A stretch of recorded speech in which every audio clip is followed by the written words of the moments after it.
দেখুন বন্ধুরা, আজকে আমি বানাবো কচুরলতি আলু দিয়ে ঝোল। কেউ হয়তো ঝোল খায়নি, হয়তো ঘেট খেয়েছে, ভাজা খেয়েছে। হ্যাঁ, আমি আজকে ঝোলের চেষ্টা করছি করতে পারবো কি না। তার জন্য আমি মশলা নিয়েছি, একটা পেঁয়াজ কেটে নিয়েছি, দুটো ছোট ছোট টমেটো, 20টার মতো কাঁচা মির্চি চেরাই করে নিয়েছি, একটা তেজপাতা, সাথে থাকবে আপনাদের এই আদা বাটা জিরে বাটা, ঠিক আছে। আর সাথে থাকবে একটু পাঁচফোড়ন আর দেশি, এটা কি বলে, ধনিয়া পাতা, ঠিক আছে।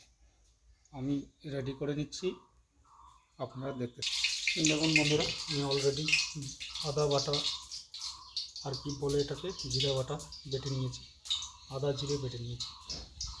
এদিকে তেল গরম করতে দিয়ে দিয়েছি, ঠিক আছে।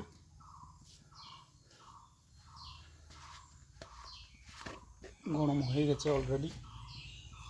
আমি তেজপাতাটা ছেড়ে দেবো আগে, তারপর জিরে একটু দিয়ে দেবো, তারপর একটু পাঁচফোড়ন দিয়ে দেবো, তারপর এগুলোকে একসঙ্গে কষে নেব। একটু বেশি গরম হয়ে গেছে, মনে কিছু করবেন না বন্ধুরা, ঠিক আছে।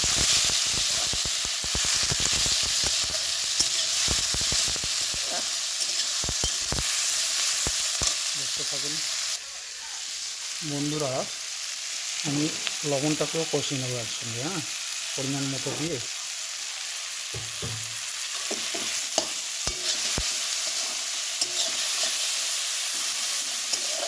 লবণটাকে একবারে কষিয়ে নিচ্ছি।